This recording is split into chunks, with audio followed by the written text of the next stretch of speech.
맨유가 요즘 진짜 미친 듯이 일을 잘하고 있어요. 지금 제가 옆에 표시한 거는 단순 이적 시장인데 그 이적 시장에서 하는 그런 행보들을 보면 되게 깔끔하게 딱딱 떨어진다. 혹은 약간 깍쟁이처럼 일을 한다. 라고 느낄 수 있을 정도로 맨유가 상당히 일을 잘하고 있습니다. 일단은 지금 인아웃부터 한번 보면은 지르크지 2001년생 스트라이커고 볼로냐에서 데려왔고요. 레니 요로 2005년생 센터백 릴로부터 데려왔습니다. 그리고 캄보알라, 그린우드, 반더비크 이렇게 3명의 선수들도 나갔고요. 캄보알라, 그린우드, 반더비크 셋 다 돈 받고 팔았는데 그 내용을 보시면 맨유가 왜 잘한다고 했는지 아실 수 있을 겁니다. 2024년에 맨유엔 진짜 많은 일이 있었어요. 리그 8위 이게 어떻게 보면 2024년 맨유에서 가장 큰 뉴스 중 하나죠. 리그 8위라는 충격적인 성적이고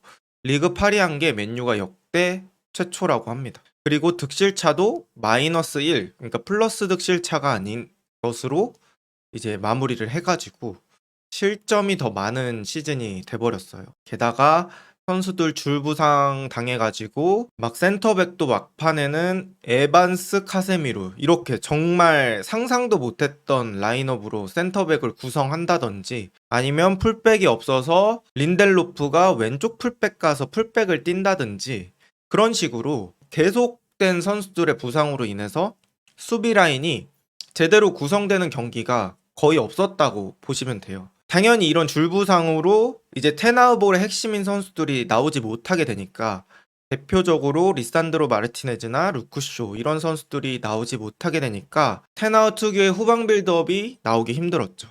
그러면서 뭐 빌드업하면서 나갈 때 대부분이 롱킥으로 나갔던 것들도 있고 당연히 경기력은 나올 수 없었습니다. 제가 맨유 경기를 정말 많이 봤어요. 근데 솔직히 이번 시즌만큼 경기력이 힘들었던 적은 없는 것 같습니다. 이번 시즌은 진짜 시원하게 이겼다고 생각하는 경기가 에버튼 원정 가서 3대 0으로 이긴 경기, 그 가르나초가 오버헤드킥 한 경기, 뭐 그 정도 말고는 정말 다 한 점 차 승리, 극장골 승리 그런 느낌이었어요. 그래서 경기력도 많이 아쉬웠다고 생각합니다. 하지만 또 좋은 일도 있었죠. 막판에 FA컵 결승에서 맨시티를 꺾고 우승을 했는데 저는 이 경기가 맨유 올 시즌 최고의 경기라고 생각합니다. 상대도 맨시티였고 이 우승컵이 주는 의미도 크고 게다가 경기력까지도 맨유의 의도대로 딱딱 맞아떨어지면서 잘 플레이가 됐던 경기 같아요. 그래서 이 FA컵 우승이 테나흐가 뭐 잘린다 만다 이런 얘기 있었지만 결국에는 테나흐가 잔류하는데 뭔가 핵심적인 역할을 하지 않았나 라고 생각을 하고요. 특히 브루노 페르난데스의 가짜 9번 활용이라든지 그날 또 레시포드가 반대쪽으로 가르나초한테 찢어주는 그런 패스 같은 거는 아직도 이제 머리에 선명합니다. 그리고 또 이제 운영진 내부적으로 바뀐 것들이 많았어요. 여기서 이제 제가 설명을 드릴 텐데 이 이름들을 좀 기억하시면 여러분들이 이해하시는데 훨씬 수월할 것 같아요. 일단 구단주가 이네오스 그룹이라는 어떤 회사가 있어요. 거기서 맨유의 지분을 샀습니다. 그래가지고 올해부터 글레이저 가문, 여러분들 맨유 얘기하면은 글레이저 가문이라는 가문을 한 번쯤은 들어보셨을 거라고 생각을 하는데 이 글레이저 가문이 말도 많고 탈도 많고 그랬던 가문이에요. 근데 이제 이네오스 그룹이 지분을 사면서 글레이저 가문하고 같이 공동구단주 체제가 되었습니다. 이 이네오스 그룹의 어떤 회사냐면 뭐 다국적 화학회사라고 하는데 제가 아까 사이트도 들어가 봤거든요. 근데 막 그 과학자 하면 떠오르는 그런 이미지들 있잖아요. 막 이렇게 DNA 이렇게 섞여 있고 막 이렇게 병 같은 거 있고 그런 것들이 있더라고요. 그래서 그런 느낌의 회사라고 보시면 되고 여기서 무슨 일을 하는지는 중요한 건 아니니까. 그리고 이 회장이 그 유명한 짐 래클리프입니다. 막 맨유 얘기할 때 래클리프라는 사람 언급될 때가 많을 거예요. 그래서 이 래클리프라는 사람이 회장이고 그러니까 이네오스 그룹을 말한다고 보시면 될 것 같고요. 거기서 이제 이네오스 스포츠라는 데가 있어요. 그 이네오스 스포츠가 뭐 축구, 럭비, 사이클링, F1 등등 뭐 어떤 구단을 소유 혹은 후원하고 있습니다. 그래서 이 이네오스 그룹이 맨유로 들어오면서 글레이저 가문과 공동 구단주 체제가 됐다. 이거는 굉장히 큰 변화라고 할 수 있겠죠. 이제 핵심 운영진이라고 할까요? 그런 사람들이 바뀌었어요. 맨유 CEO의 오마르 베라다. 2024년 7월부터 왔는데 이 사람이 맨시티의 성공에 큰 기여를 한 사람이라고 합니다. 그리고 그 아래 스포츠 디렉터, 대략적으로 스포츠 디렉터가 하는 것들을 말씀드리면 뭐 클럽 운영, 선수 감독을 영입하거나 방출하는 그런 역할을 하고요. 어쨌든 스포츠 디렉터가 댄 애시워스로 바뀌었습니다. 2024년 7월부터. 이 사람은 브라이튼, 잉글랜드 국가대표, 뉴캐슬 디렉터를 했던 사람이라고 합니다. 댄 애시워스. 이름은 좀 아쉬워요. 죄송합니다. 죄송하고요. 그리고 이제 테크니컬 디렉터도 이제 새로 왔고요. 테크니컬 디렉터는 뭐 훈련 세션, 감독의 전술, 플레이 스타일 이런 것들을 뭔가 보완하고 성장시키고 그런 것들을 하는 사람이라고 보시면 돼요. 그래서 테크니컬 디렉터 제이슨 윌콕스라는 사람이 들어왔고요. 이 사람이 이제 맨시티 아카데미에서 정말 6년간 담당했다고 합니다. 자, 여러분들 베라다, 애시워스, 윌콕스 이 세 명의 이름을 기억해 주세요. 이따가 또 나옵니다. 이번에 맨유가 잘한다는 소리를 들은 게 이 요로를 영입할 때 이후로 잘한다는 소리가 되게 많이 나왔거든요. 그래서 이 요로를 영입했던 스토리 요런 걸 한번 가져와 봤습니다. 제가 준비해 온 건 아니고 디에슬레틱의 온스테인이라고 여러분들 아실 거예요. 그분이 이제 정리해서 올려주신 건데 제가 요약을 한번 해봤습니다. 일단 이번 주까지만 해도 이제 요로 영입에 맨유가 선두로 여겨지지 않았다고 합니다. 그래서 많은 사람들이 요로가 레알과 계약할 것으로 예상을 하고 있었죠. 저도 그랬고 많은 해외 축구 보시는 분들이 레알 갈 거라고 예상을 많이 했을 거예요. 그리고 이제 마드리드가 요로의 에이전트인 조르제 멘데스하고 이야기를 했다고 합니다. 이 멘데스라는 사람이 아마 유명한 사람일 거거든요. 이 조르제 멘데스가 크리스티아노 호날두, 뭐 하메스 로드리게스, 디마리아 이런 선수들의 에이전트라고 하네요. 무리뉴도 고객으로 있다고 하는데요. 그래서 이제 뭐 에이전트랑 마드리드가 얘기를 해서 요로는 레알 마드리드로 마음을 거의 굳혔다고 합니다. 근데 여기서 맨유가 레알보다 2배 이상의 금액을 제시를 했고 요로가 결국 맨유로 결정했다고 합니다. 이거는 이제 전체적인 틀이고 그 뒤에 또 무슨 일이 있었는지 설명을 또 해줍니다. 원래 레알 마드리드는 2025년에 센터백을 영입 계획하고 있었다고 합니다. 밀리탕하고 알라바가 부상을 당했죠. 밀리탕은 지난 시즌 막판쯤에 돌아왔고 알라바는 아직도 미복귀입니다. 뭐 얘기로는 올해 10월쯤에 부상 복귀하는 걸 목표로 하고 있지만 2025년까지 밀릴 수도 있다. 이렇게 얘기가 나오고 있고요. 그러면 레알 마드리드의 주전급 센터백은 나초도 갔으니까 지금은 리디거, 밀리탕 요 정도까지밖에 없는 겁니다. 그래서 레알 마드리드가 이 요로한테 2,500만 유로에서 3,000만 유로 그러니까 우리나라 돈으로 약 400억 정도를 상한선으로 제시를 했다고 합니다. 레알 마드리드는 요로가 계약이 2025년까지였거든요. 그러니까 1년 남은 선수한테 뭐 그렇게 많이 쓰고 싶지는 않았던 거죠. 그리고 레알 마드리드는 챔스도 나가고 맨유는 챔스 못 나가니까. 그리고 성적도 좋았잖아요. 레알 마드리드는. 지난 시즌 더블했고 맨유는 리그 파리에 FA컵 우승하고 다음 시즌 유로파 나가니까 레알은 자신이 있었겠죠. 그래서 레알은 뭐 몸값의 상한선 저 정도로 정하고 뭐 여기서 영입 못하면 FA로 2025년에 데려오면 되겠지 라고 생각을 했다고 합니다. 그쵸. 약간 배짱이 있었던 것 같아요. 자신 클럽들의 뭐 브랜드 파워 이런 게 있으니까. 근데 이거는 요로한테는 리스크가 있는 일이죠. 빅클럽하고 얘기 나왔다가 그 사이 기간 동안에 폼이 떨어진다든지 부상을 당한다든지 갑자기 실력이 떡락하는 선수들이 진짜 한두 명이 아니잖아요. 그래서 요로한테는 그런 것들이 리스크가 있었겠죠. 또 레알 마드리드가 계획을 수정할 수도 있고요. 이적 시장에서. 그래서 당연히 릴은 이렇게 좋은 수비수를 돈 받고 팔고 싶겠죠. 그러니까 1년 동안 기다렸다가 팔면 공짜로 파는 거잖아요. 이렇게 계속 러브콜이 오고 있는데 당연히 얘를 공짜로 내주고 싶진 않겠죠. 그럼 계약 기간 안에 팔아야 되는 거 아닙니까?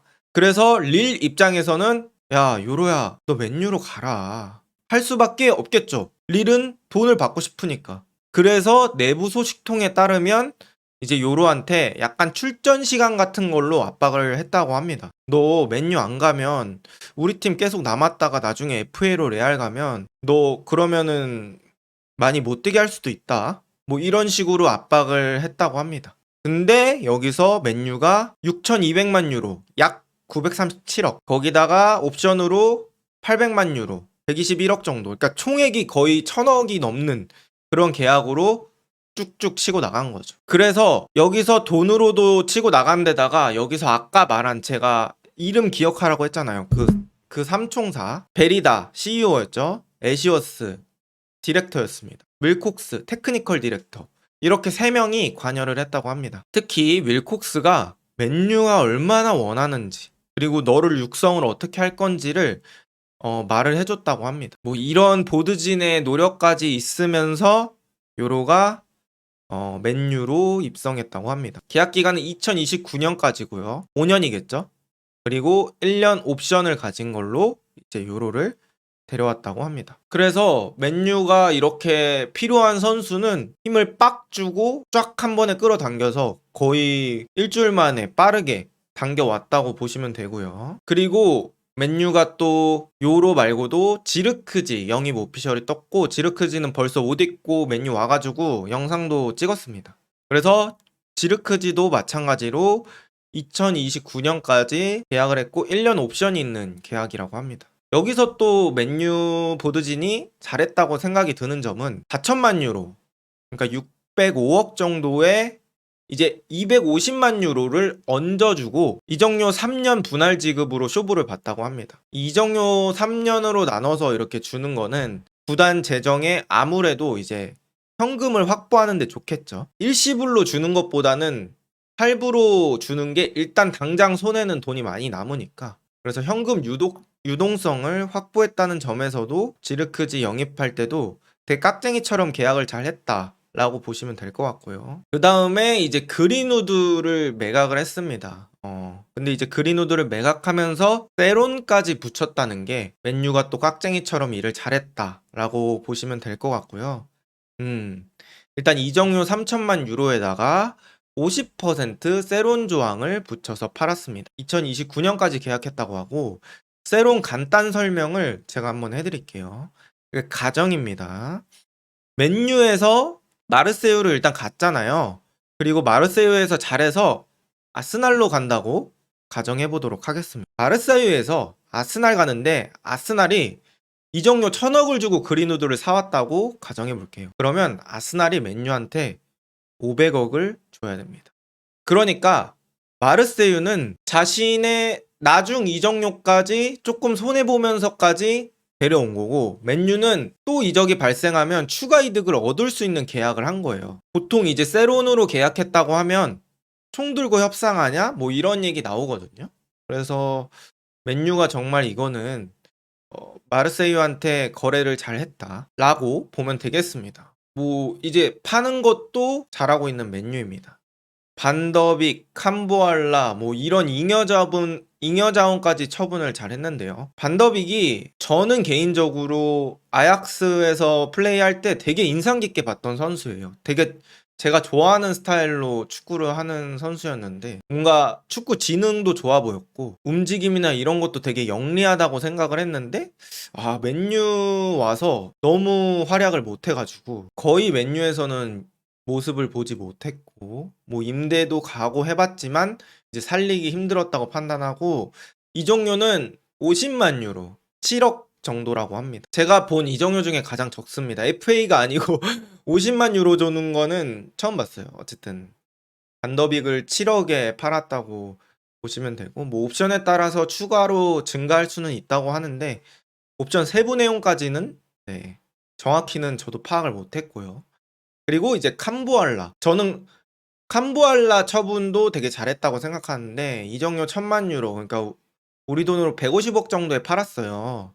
근데 캄보알라는 반더빅이랑 좀 케이스가 다른 게 뭐냐면 이 친구는 맨유 센터백이 막 없어가지고 지난 시즌에 유스에서 데려와가지고 땜빵을 시켰던 선수인데 뭐 경기를 그렇게 많이 소화하진 않았거든. 근데 몇 경기 뛰고 이 선수를 어쨌든 돈 받고 팔았다는 게 저는 맨유 입장에서는 이득을 봤다라고 생각을 하고요. 뭐 어떻게 성장할지는 몰라요. 근데 맨유가 얘를 팔면서 제가 알기로는 바이백을 걸었다고 알고 있거든요. 바이백이 뭐냐? 바이백을 모르시는 분들도 있을 것 같아서 간단하게 설명드려 볼게요. 바이백은 일단 선수를 팔고 그 바이백 금액을 정합니다. 그리고 이제 얘가 가서 되게 잘해졌어요. 그랬을 경우에 이 바이백 금액을 지불하면 데려올 수 있는 거예요. 단 선수 의지가 있을 때. 예를 들어서 뭐 이정료가 150억이었잖아요, 지금? 근데 10억으로 정했어. 바이백 금액을. 그래가지고 캄보알라한테 야, 너 바이백 조항 있는데 너 잘해줬잖아. 맨유에서 너 주전으로 뛰게 해줄게. 너 이제 올래? 할 때 맨유가 비아레알한테 10억만 주면 된다는 거죠. 캄보알라만 오케이 한다면. 그게 바이백 조항입니다. 그래서 보통 이 바이백은 유망주한테 많이 걸어요. 아니면 어린 선수. 예. 우리 구단에서 지금 데리고 있어도 많이 뛰게 하지는 못할 것 같은데. 근데 그렇다고 임대 보내기도 싫고 일단 얘 팔아야겠어. 근데 뭔가 잘하면 또 다시 데려오고 싶어. 그랬을 때 바이백을 걸거든요. 어쨌든 이 비아레알로 팔 때도 바이백을 걸었다. 그래서 요것도 되게 깍쟁이 같다 라고 보시면 될 것 같습니다. 그래서 제가 봤을 때는 뭐 2024년에 보드진도 바뀌고 뭐 지금 하는 행보들을 보면은 일을 꽤나 잘하고 있는 것 같아요. 그래서 제 개인적으로는 기대가 됩니다. 이렇게 해서 잘하고 그리고 리산드로 마르티네즈나 루쿠쇼 이런 선수들 만약에 부상 없이 한 시즌에 70% 이상 뛰어준다고 하면은 상당히 기대해 볼 만한 시즌이 되지 않을까라고 생각을 하고요. 테나우도 잘해야겠죠, 이번 시즌.